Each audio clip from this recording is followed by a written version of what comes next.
Si vous voyez une femme enceinte cracher, il faut juste savoir que le bébé dans le ventre a pété.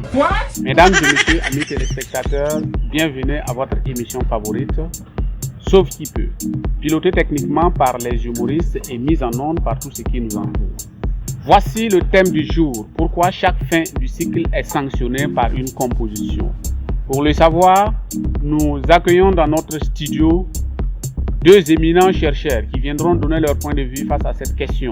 Nous avons à ma droite Zurata International, qui est un analyste international de son quartier. Et à ma droite, nous avons Mado National, qui est aussi un analyste international de son quartier. Mesdames et messieurs, bienvenue.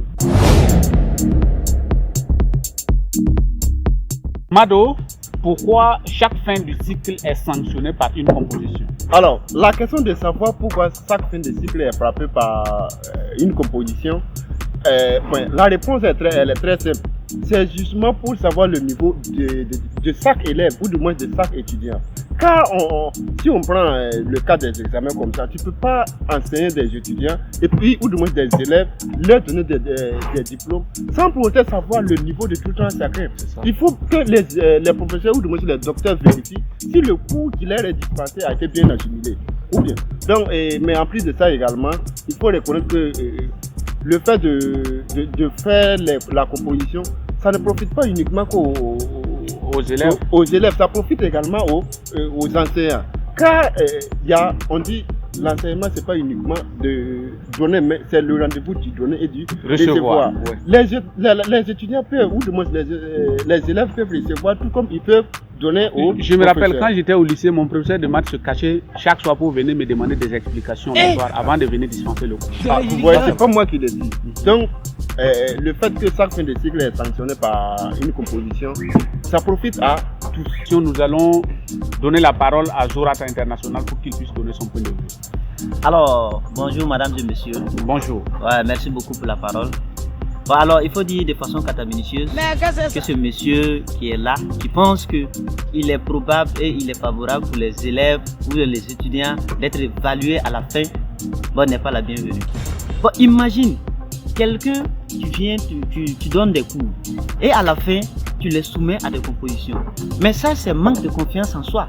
C'est parce que le professeur même ne se fait même pas confiance, raison pour laquelle il donne des examens. Sinon, tu viens, tu dispenses un cours, tu demandes aux élèves, avez-vous compris le cours? Ils disent oui. Mais à quoi sert d'aller donner des compositions juste pour les tester? C'est parce que toi-même, tu ne fais pas confiance à tes compétences. Aujourd'hui aussi, c'est comme un professeur de chimie, ses élèves, ses étudiants ont conçu un avion. Et les professeurs se sont retrouvés à l'intérieur.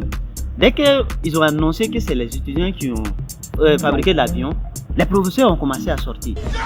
Vous voyez? Et il y a un qui est resté, ils ont demandé pourquoi vous êtes resté.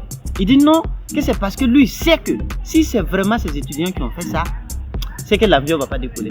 Donc c'est parce que lui-même, il doute de ses compétences. C'est ça. Vous voyez? Donc c'est les professeurs même qui devraient être évalués et non les étudiants. Ouais. Donc il faut dire cataminutieusement que ça, c'est de l'abomination. Vous voyez? Les professeurs même ne se font pas confiance. Effectivement, voilà. Puisque c'est les enseignants qui doivent être évalués. Un enseignant enseigne seulement une matière, mais les élèves, ils apprennent tout. Voilà. Ils vont faire maths, anglais, PC, tout ça là. Ouais. Et c'est à eux, on va évaluer. Ça, c'est une discrimination. Non, c'est de l'abomination. Ok. Voilà, merci beaucoup à vous de nous avoir suivis pour Mado International. Il faut évaluer pour savoir effectivement si ce que l'enseignant leur a donné là, ils ont pu assimiler. Et c'est normal, on ne peut pas donner un diplôme à quelqu'un sans savoir si la personne est compétente.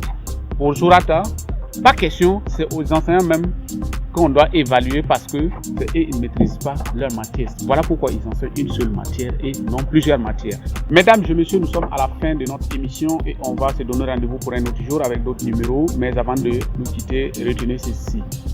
C'est le manque de confiance qui a amené les examens et les compositions. Sinon, tu m'as expliqué le cours en classe, j'ai dit que j'ai compris. Examen et composition viennent faire quoi encore? Respectons-nous. Le monde part en couille. Non, ça dit.